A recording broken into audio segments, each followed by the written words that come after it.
You've tuned into The Mountain Gardener with your host, Ken Lain. Gardening, it can be challenging, but with these simple insider tips, you'll reap huge rewards. Now, let's tune into today's Mountain Gardener with Ken and Lisa. And welcome to this week's edition of The Mountain Gardener. Your host, Ken Lain, here every week talking about the landscapes of northern Arizona. In January, we're wrapping this thing up. We're 1 month into the season, the spring planting season. It's virtually here. There are a couple things you should feel angst about. You should feel anxious. You should want to kind of prepare getting things ready. And one is soil preparation. The other is pruning. I mean, you need to get these things are kind of in the way. So during nice days, there's time. But when you got a nice day, go out there and enjoy the fresh air, enjoy the sunshine, and get your gardens ready. Because planting season is March 1. You start with potatoes and garlics and onions. Some of you at the lower elevations, you're at the end of February. We're basically a month out before we start. We're already starting to get, like, the seed are here, freshly tested. They're 90% plus germination rate, very good quality seed. They're just here. Things are happening at the garden center. The fruit trees show up this week. So that's this year, spring crop will show up. So you're here. One thing that I've kind of completed this week, soil preparation. You really do want to get your soil ready ahead of time. You want to load it up with organics and manures. And I'll share what I've done in my gardens. You know, my name's Ken. We're just friends over the airwaves, and we're talking gardening. This is working in my backyard. I think it'll work in yours as well. So a couple things. We'll show you how to do that. But you want to get your soils ready because you're going to load them up with lots of organic material. Sometimes that makes your gardens, the soil, hot, or it has too much nitrogen. It can burn brand new seedlings. And so you want to have it settle, so it kind of let it just even out for a few weeks before you go plant. That's why you want to start, March 1, I want to back up about a month and start my soil prep there. I want to start my seedlings before the March 1. So if you're going to plant broccoli, cauliflower, spinach, lettuce, all those early spring vegetables, you want to start those several weeks before you're putting them out in the garden. I know the frost dates. Yeah, but Ken, all my neighbors say don't plant before Mother's Day. Well, those aren't gardeners. Those are yardners, what I call them. They're backyard folks that are out there only when the weather is perfect. They're not trying to get more beauty for an extra 6 months out of the year with early spring plantings. They aren't trying to increase their harvest because they're doing early spring and summer and a fall planting. That's gardeners take care of all of the seasons. Yardiners, I know it's a play on words. I know I just made that up, just came to mind and just kind of threw it out there, but they're not real gardeners. Those folks only plant summer. They're just tomato gardeners. That's Mother's Day. We start planting the summer things, but between March and then, that's 2 months ahead. We're planting all the early spring. The first crop of pansies just showed up. And so they are starting to kind of be here. Hold on just a second. I've got this. What is going on with my cancel? Remember, folks, if you're on the airwaves, you should turn your phone off. Oh my gosh. I apologize for those looking in, watching this via video on YouTube or Apple or Spotify. Sorry about that. So off. There we go. I thought I'd done that, but my watch went off. Anymore, we're like cyborgs. We've got multiple devices plugged into us. We've got earbuds, phones, and watches all connected, telling us you've got a phone call and it's spam. You want to answer it? No. Anyway, back at it. Sorry about that. So soil, what I've done is I've got a lot of raised beds. That's mainly where I do most of my flower and vegetable gardening. So I do a lot of containers. So that's a little bit different. I don't know if time to touch on that. I'll see if I can, but your raised beds are just out there in the yard. You really want a 2 to 3 inch layer of fresh, new organic matter topped over the entire garden bed. And you want to turn that into the garden soil 1 shovel's depth, or about 1 rototiller, however you're turning your soil to that depth. So you want to work that into there. You want to pull out all those old roots, anything that was left over there, the debris. Those are not your friend. Those carry disease. They compost in the ground. They rob the the next spring's plants of nitrogen. But if you take all those old roots from last year out of there, and then you put a 2 to 3 inch layer of mulch and manure is what I did. I like manure. This is the time when you add manures to your yard, but manure is hot. It's very high in nitrogen, which makes your seedlings grow like crazy, like wildflower. I mean, like wildflowers, like wildfire, boom, takes off. And so you want to add a 2 to 3 inch layer. And I just take it back. Here's what I do. Whatever open bag is at the garden center, I just take some of those because I've already paid for them and they're mine. I just kind of, instead of putting a piece of tape on them and try to sell them to you, I just take them home and I use them. So, and it's about a 50-50 blend, manure and composted mulch.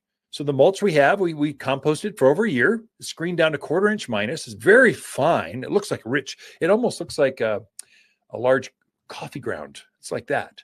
The manure we have is composted an extra 6 months just so we can deodorize it. I find it offensive to sell customer gardeners stinky, gross things I put in the back of your Lexus. It's just rude. I'm not going to do that. So we take the extra time to deodorize it. So it's not, in fact, you can't even tell it's manure. It looks like compost, but it's richer. And so you want to do a 50-50 blend over that raised bed, over that garden plot, and then turn that into 1 shovel's depth. Now, there's a couple things I add to that. I'm a kind of a lazy gardener.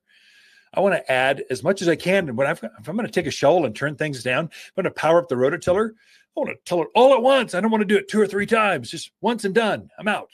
So I put that layer of organic matter, mulch, and manure.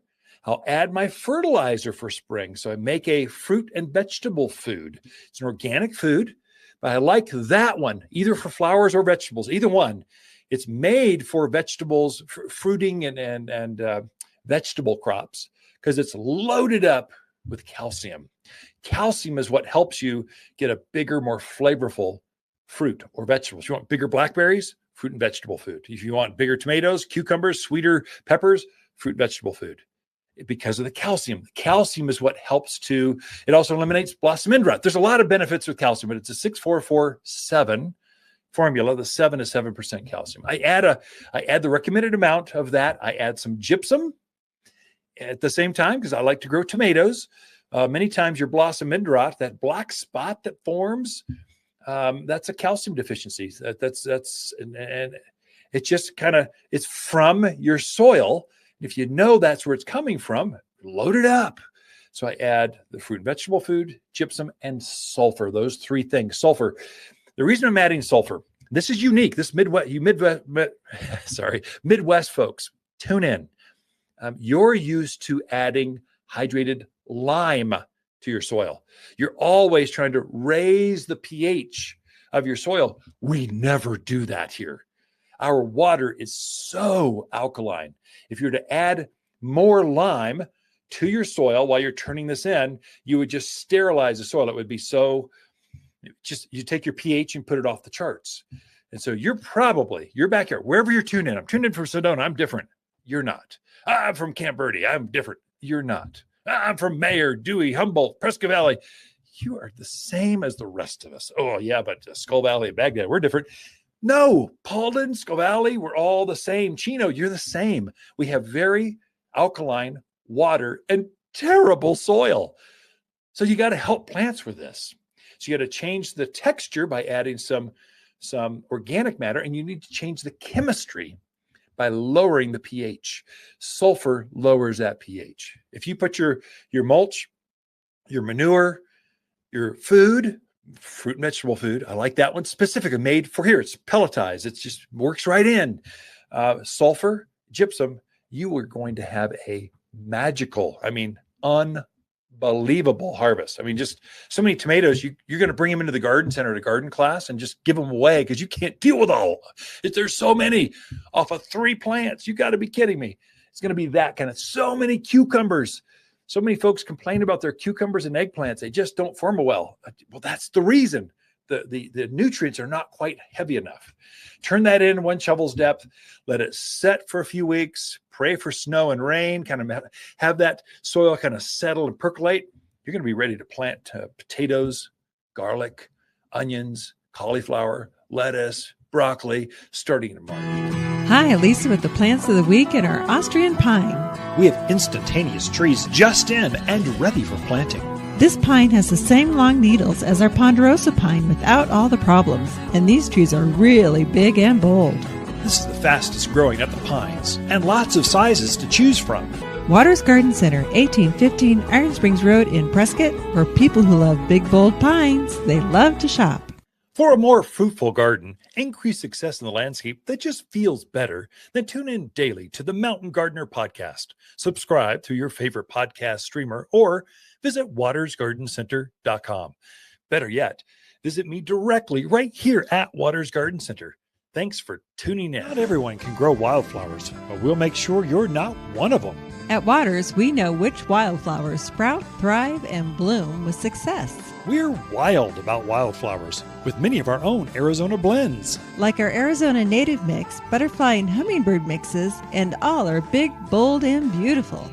At Watters, we know wildflowers, and winter's a season to spread new seed.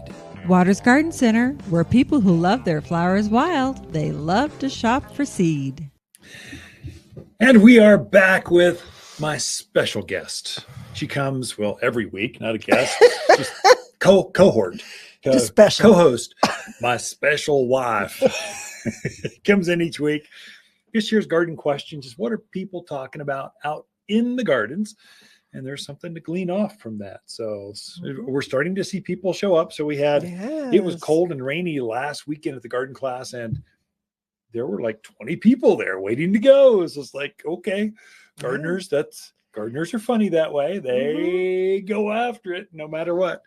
So welcome to the studio. Thank you. Good to be here. How good? Super duper good. Yeah. How's that? What kind of questions we got? Sure. So Al wants to know, he hasn't watered his landscape since late December. With all the moisture that we've had lately, can he just skip watering in January, or should he water? Al, shame on you. You haven't watered since December. Come on.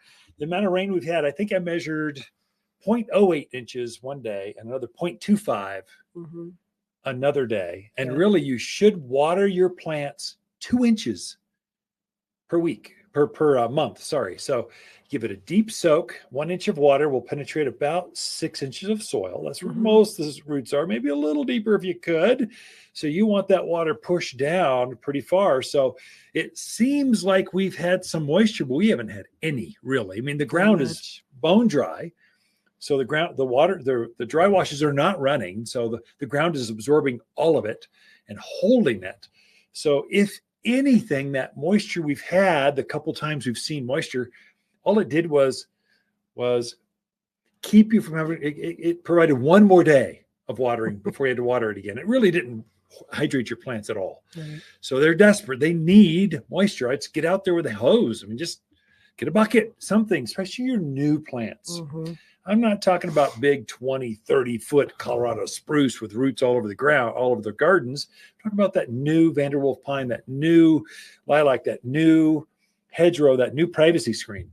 If you want those things to really grow for you next, March, you should hydrate those. Don't let the tips dry out. Don't let the roots dry out. Keep them hydrated. So what we tell folks is water 2 times per month through winter. Pick a nice day and just water them midday. And it's a deep soak. It's as though you're watering your plants in the heat of June and it's 95 degrees out. It's just blistering hot. Water it like that. But then you're not doing it for another 2 weeks. If we get moisture, and I mean intense, crazy, I haven't been outside for 3 days kind of moisture, not, there's a cloud in the sky. I feel like I'm wet now, not Arizona dry. I'm talking like real moisture, like raining dry. Then you can cut one of those out at least once a month, one time at least, no matter what. Really, it should be twice. You should water twice. So Al, get out there, water your plants. Definitely right now, because a lot of your plants they're getting ready to set for their new growth.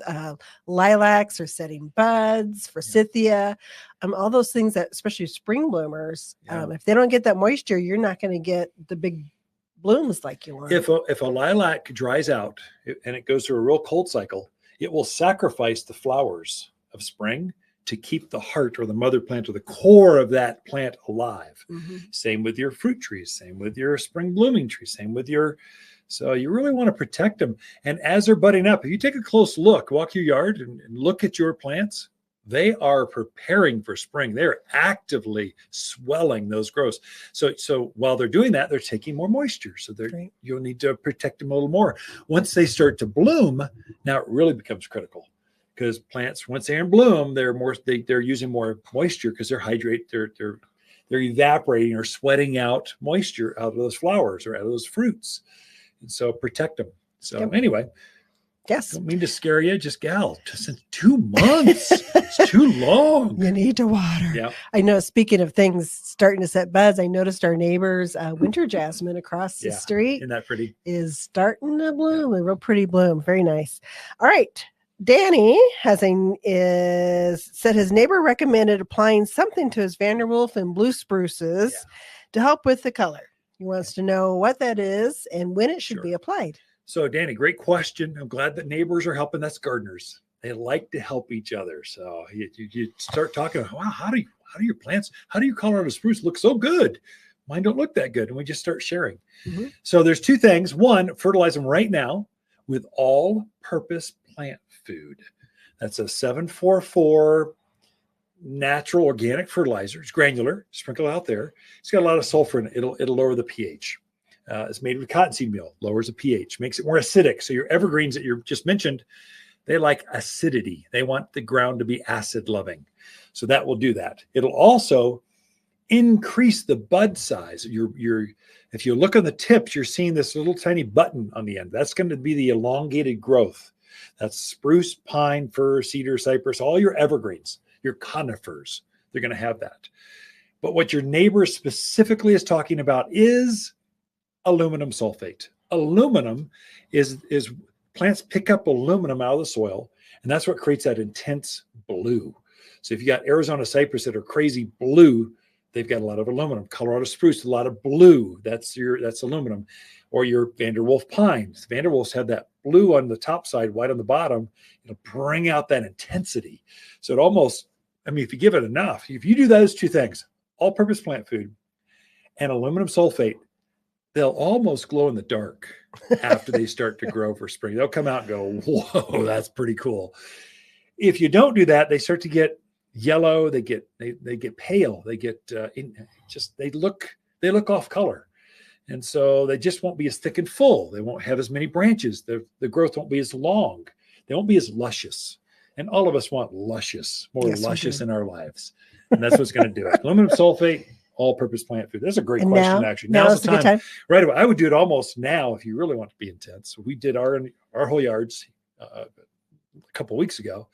We'll do it again right before they get their growth, probably in March. Hit it again with the same thing.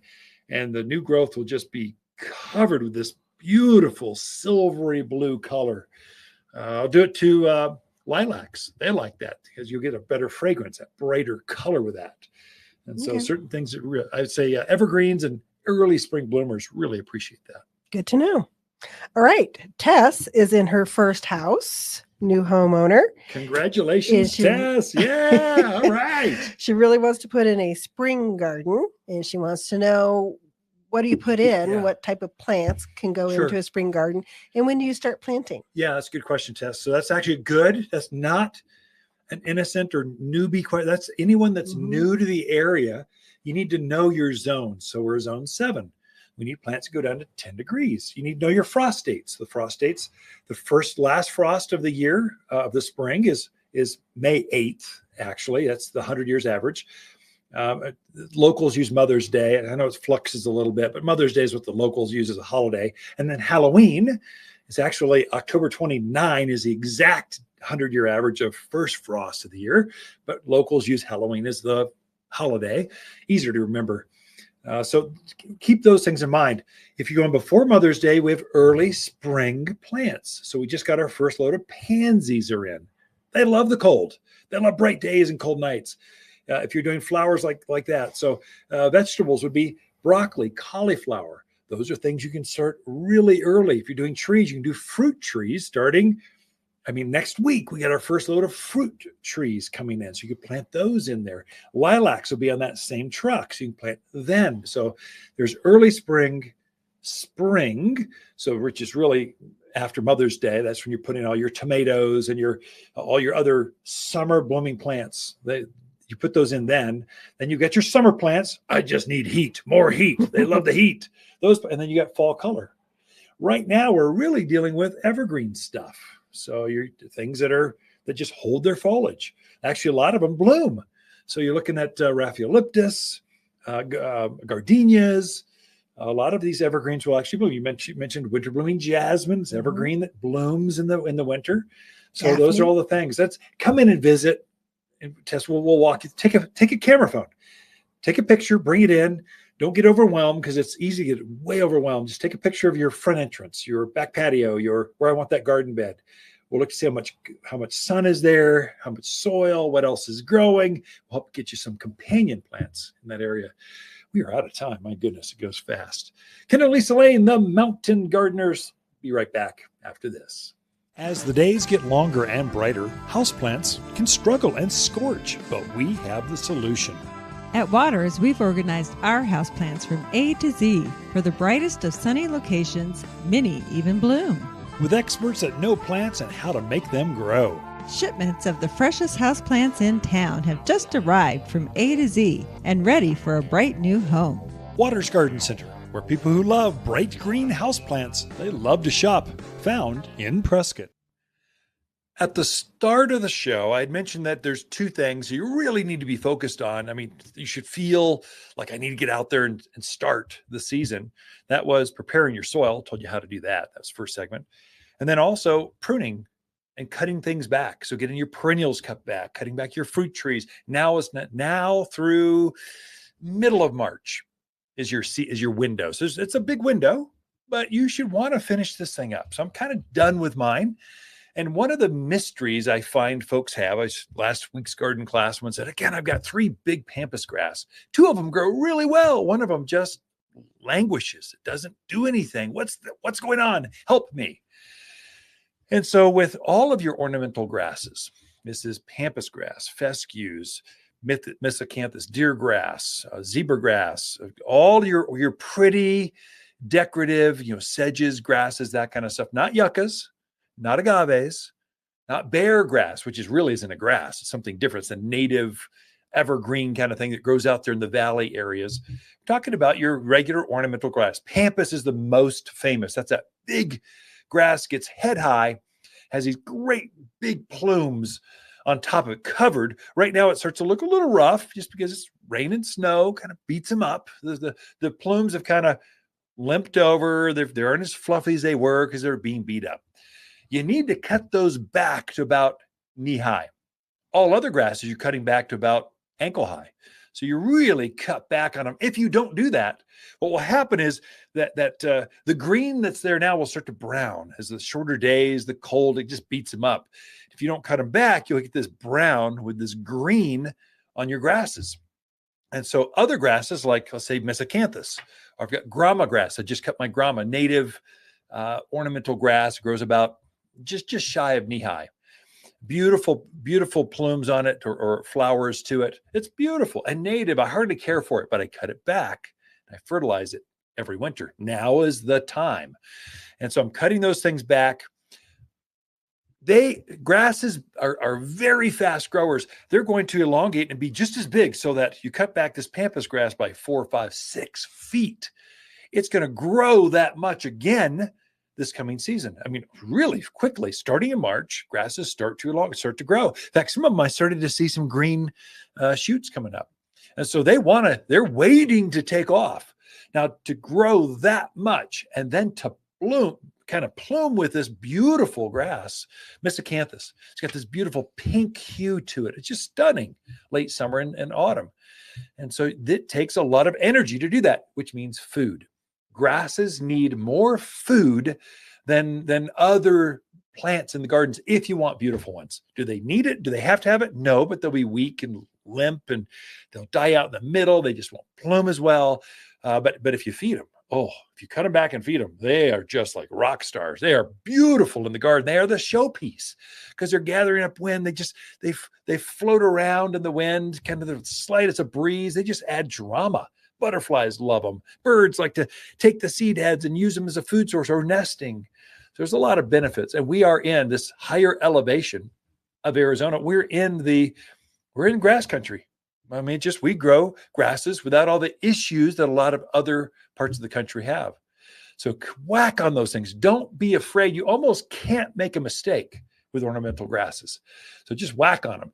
With pampas grass, you'll see these curlicues about, 18, 24 inches off the ground. You cut it back to there. Just whack it off. Throw the rest of it away. Add it to the burn pile. Compost them. Just chuck them in the dumpster. Either way, just clear them out of there. And then fertilize it. Now, for this, if one is not performing as well as maybe others, there's a reason for that. It's going to be soil related. You just don't, there's a rock shelf, there's caliche layers, something's going on. Yeah, but Ken, they were all planted the same. They're all exactly the same. They should all grow exactly the same. There's nothing exact about your soil in the mountains of Arizona. Every single hole, one that's just a few feet away, is different. How the soil drains through it, how much organics, what roots are competing for the resources under the ground. Plants are trying to get the most, protect their root zone so they can grow. And you just don't know. I've seen so many holes. You're digging out this huge chunk of this boulder out of this hole, and that makes a difference. So something's going on that you don't see. That's why that one is languishing. It's not, or maybe you got some grubs or something. Something's going on there. But what I told this gal was, hey, take a bag of manure, cut it back, take a bag of manure, just put it around your pampas grass. I think that extra nitrogen and organics are going to be a game changer for that plant. And so if you're doing it, do it to all three of them. Don't hold back and go, this one's special. I'm going to make them grow. This one, you're held off, trying to even you out. Just treat them all as special children. You're trying to grow out in the backyard. And you want the most out of them. Here's what made these others happy. I want you to be happy too. Everyone gets some. And then fertilize it. I would say grasses would benefit most from 744 all-purpose plant food. The reason I say that, it's got bird guano and cottonseed meal in it. Those two ingredients, grasses love bird poop. I mean, they just love it. They feed off it. They grow faster. And the cottonseed meal is what grows huge plumes. You get better, showier grasses. So fertilize it, manure it, cut them back, and you'll be set the stage for just stunning, the most beautiful grasses on the street in your neighborhood. More in store. Be right back after this. Hi, Ken here with the finds of the week and our Deodar cedars. A standalone tree so beautifully shaped it's referred to as the Christmas tree. Fastest growing of the evergreen trees, used for quick screens, windbreaks, and privacy. Graceful arches sweep through the landscape in colors of blue to green from the stately tree. An evergreen lover's dream for fast, thick growth. Watters Garden Center, 1815 Iron Springs Road in Prescott. For people who love majestic evergreens, they love to shop. And we're back with Lisa Watters Lain in the studio. She comes each week and just shares her garden knowledge. I want to pull all that garden knowledge out of your brain and just share it over the airwaves, stream it, podcast it, and just share it with folks so that we can. I think gardening is never completely learned. I think it's a process that we learn. That's what keeps your brain young. You keep learning more and more stuff, or they change it. Like they now have dwarf lilacs. 20 years ago when we started this thing, or 30 years ago, when we started this, they just had big lilacs. Right. There weren't any reblooming lilacs, weren't any dwarfs. There were only big butterfly bush. Now they've got dwarf repeat blooming butterfly bush. They got ground cover varieties. It's fun to see the new thing. It's like Christmas. Every spring you get to see it all over again. So welcome to the studio. Thank you. So what's your garden approach this week? What you going to share with folks? How are you going to enlighten us? Well, we're all kind of cooped up in our houses a little bit still, just rainy, because of the rain and the cold. And, we have a few nice days here and there, and it's fun to get outside and dream and plan about what you might do. But we're still kind of a little bit inside here, and we're especially in our bedrooms a lot this time of year because it's dark so early and dark Yeah. so late.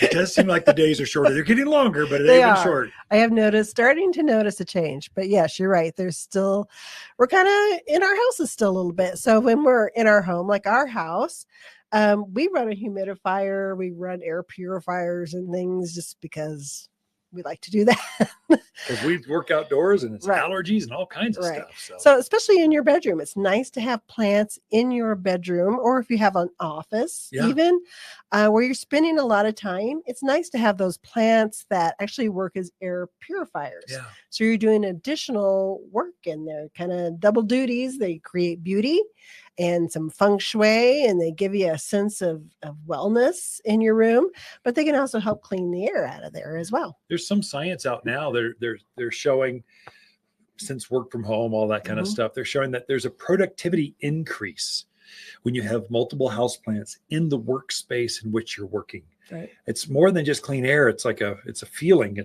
They change the environment so you actually can focus better, Oh, yeah. feel better. So yeah, clean air for sure. It gets Mhm. all that formaldehyde, all that crazy stuff that you got. Those Christmas gifts you got soaked in to ship across the Pacific Ocean to get to here. Yeah. They help clean out all that benzene, all that other crazy stuff, and dust. True. So I thought I'd talk about a few of those plants that are easy care plants, number Perfect. one. But they also do a really good job of cleaning the air in your room. And these are all the ones we've got them at the garden center right now. Oh, yeah. So you could come in and get one of these and add it like this afternoon. Yes. Okay. And put it in a pretty pot too. Oh, there we go. That will match your room. We got more pots, all Yeah, kinds of it's kind colors. of fun. So aloe vera is actually a really good one. Now, Yeah. people think of aloe vera just for I have a sunburn, Or a or I cut. cut, Yeah. put something on it. So aloe vera is great for doing that double duty. It's great for cleaning the air. It's great to have on hand for those cuts and scrapes. And the other thing I love about it, it takes hardly any Yeah, water. true. So easy to grow. I love plants that I don't have to go, oh my God, I gotta water it. And it's just super easy to take care of. They're light. They want a room that's somewhat brighter. It can't be a real dark spot or they'll just kind of sit there and look at you. But even if you have good lighting in your room, those east facing windows are excellent.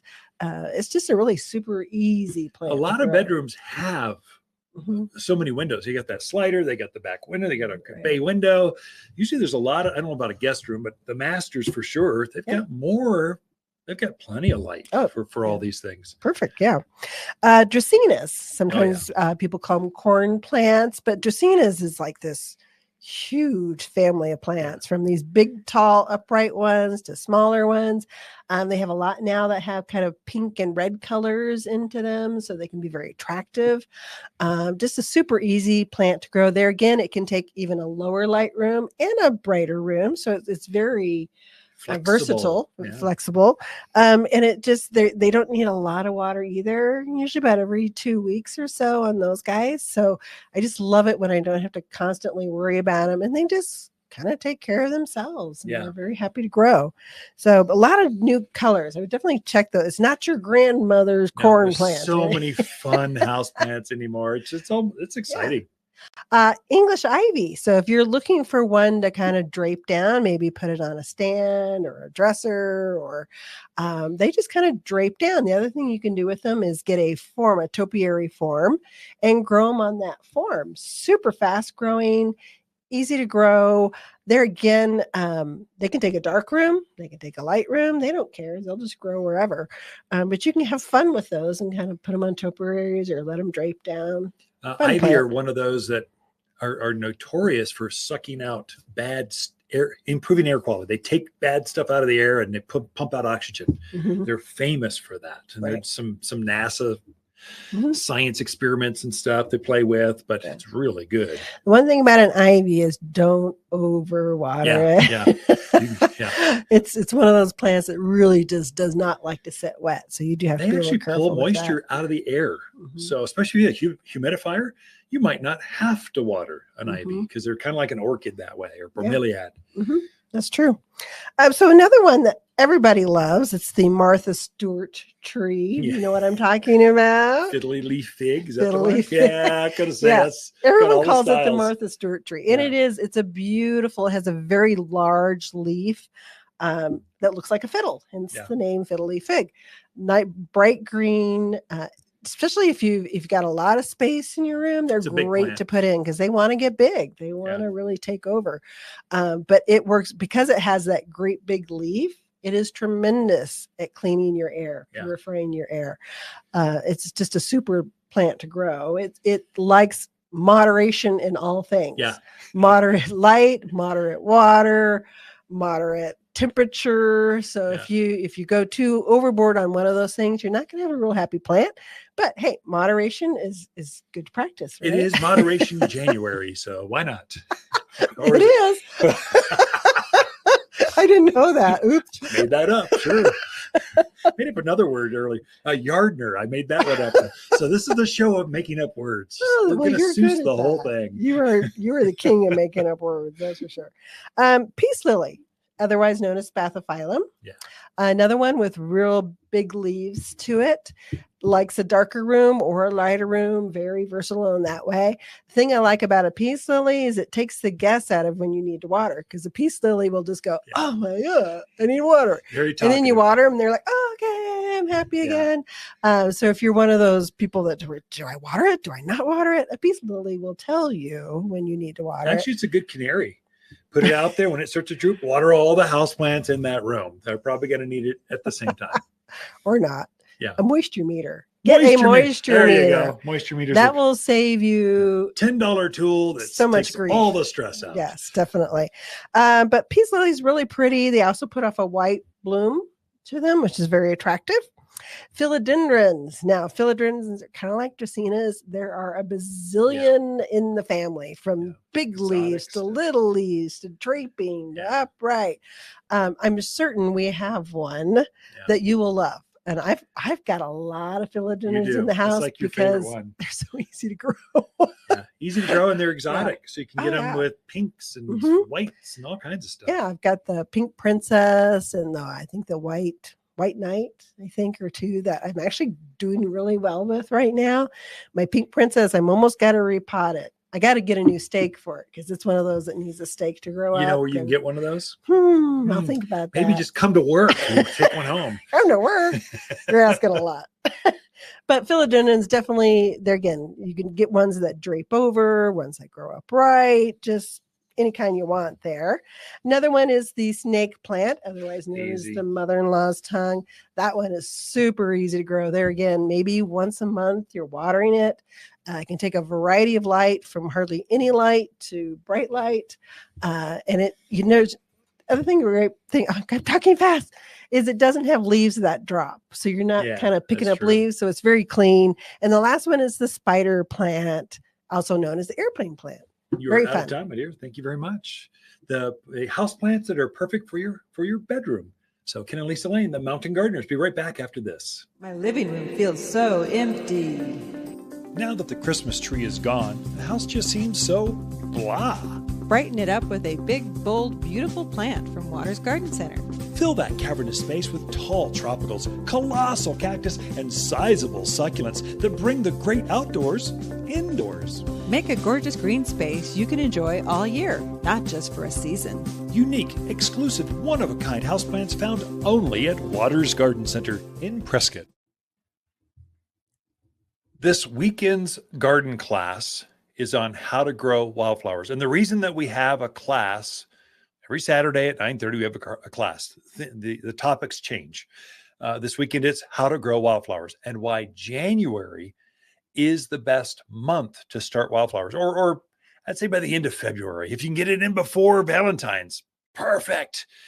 And here's the reason why. It seems counterintuitive unless you're a gardener.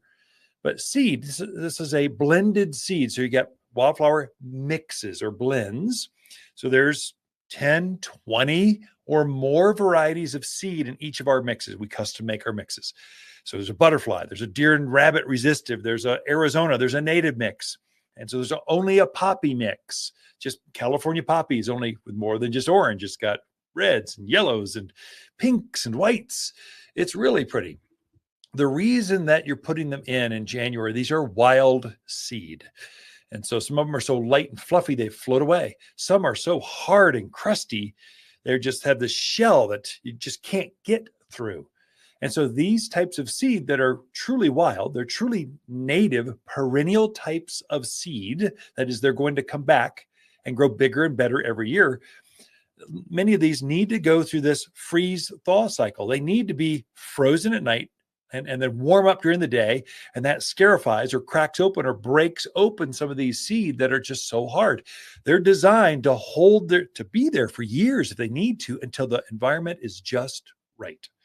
And so you're not going to wait till the environment's just right. You're going to force it because you're a gardener. I want wildflowers now. And so you get the soil ready. It's pretty easy. I'll tell you how. And then you put your seed down. You put some light mulch, some organic stuff to keep them protected from basically the birds. And that's how you do it. And you're doing that the sooner the better. So the more they're exposed to this freeze and thaw, the better the harvest, the better the germination rate is going to be in your gardens.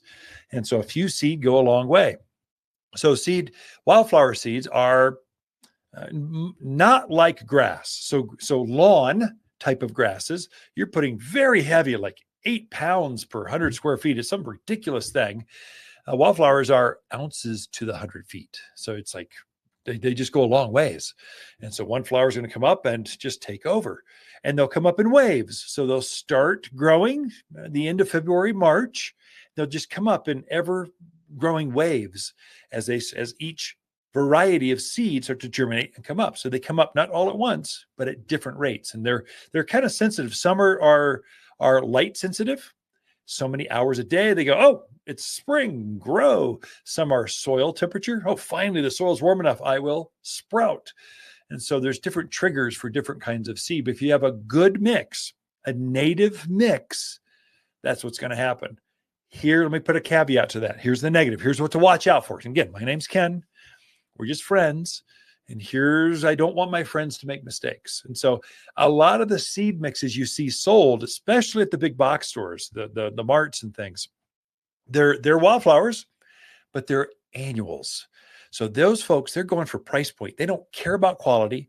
They don't care about next year. They only care about getting you to buy, pay $10 for this. And you ask, God, we sold another one. Yeah. And so then they won't come back for you. So these are zinnias, and so they're annuals. They'll bloom for 1 year, and then that's it. They're not going to come back again. So they don't get better and bigger over time. So you don't want an annual variety of wildflower. You want a mix or blend of perennial varieties that are for this altitude, for this climate. So you're going to take our seed at Watters Garden Center from Prescott, Arizona. You're going to take that down to Phoenix or Palm Springs or Tucson. It wouldn't work. They're made for elevation. They're made for this cooler, this freeze thaw. They're made for our environment. So you want a seed mix that's made for you, not boxed up in like Atlanta, Georgia, and then shipped over and sold to every store, all 2,000 stores. You don't want that seed mix. You'll be happy for 1 year, and then you'll be sorely disappointed. If you're going to do the work, do it where it's going to last you for years. At a wildflower patch, they should get more beautiful with age. They should spread with age. They should drift down that hillside. They should spread down that creekside and get even more beautiful with time. And so here's what to do. So as you're prepping your soil, wherever you want it. So I want it under my oak tree, or I want it down this to hold in the hillside, this eroding away. You scrape off that area with a stiff tine rake. Usually you're just trying to open up the earth. That's all you're doing. And you're getting rid of the rocks, the debris, the old roots, things that are there that will prevent seed. Seed cannot germinate in rock. So you're trying to open up the earth. So get these rocks and you scrape it open so that you scarify or open up the earth so it can receive the seed. And you're getting rid of the rocks that heat up and just cause issues. And so that's okay. You just prep the soil. There, you got it. What I do is I've got a couple just stunning patches. I mean, people come in the backyard and they just go, whoa, that's pretty cool.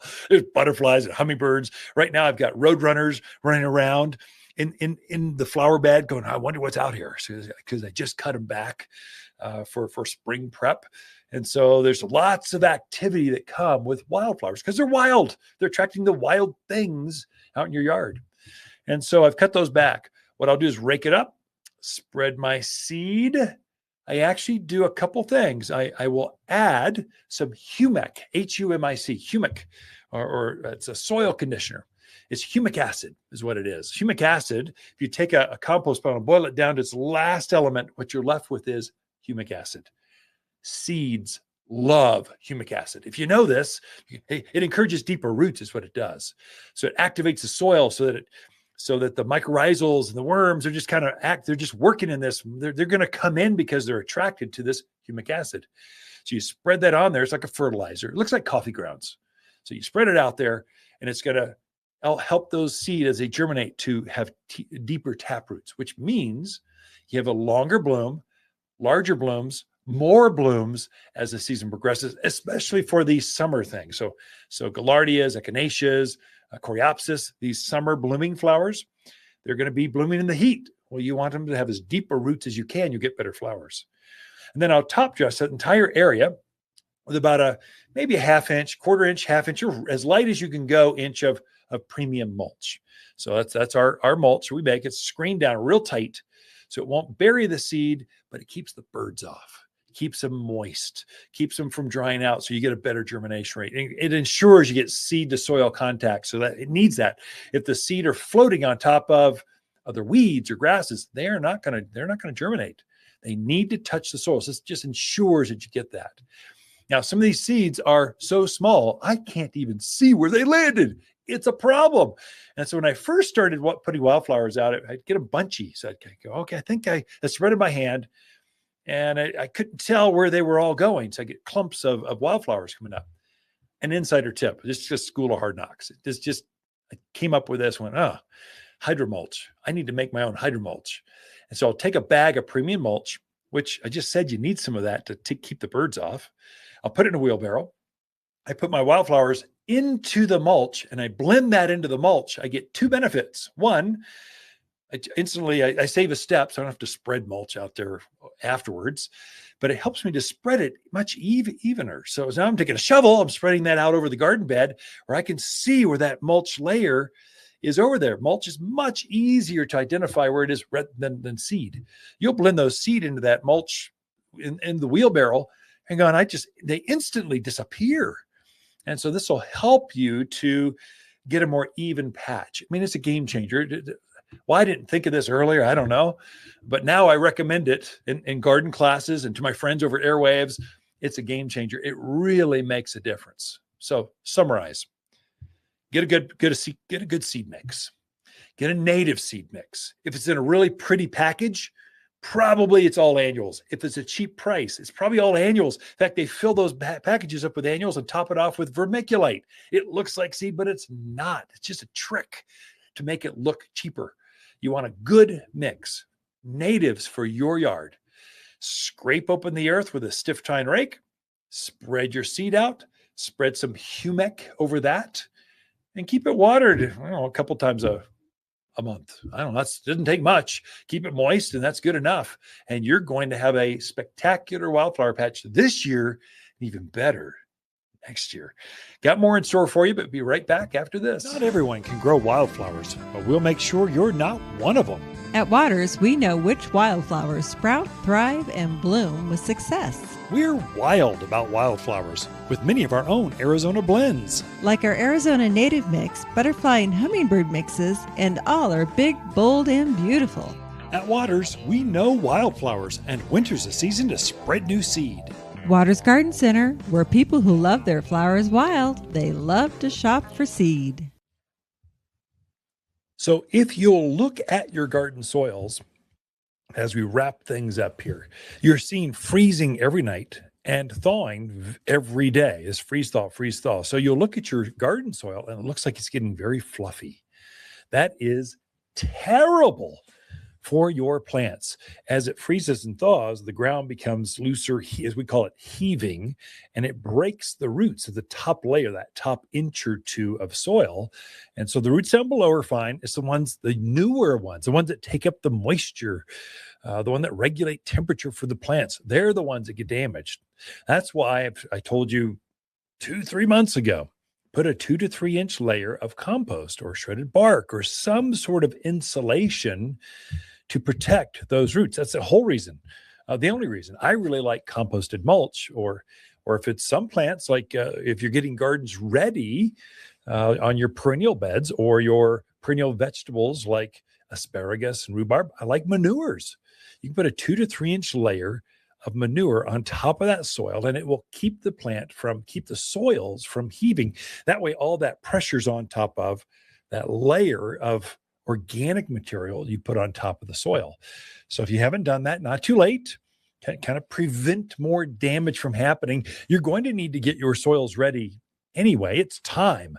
We're close. I mean, we can see the planting gardeners.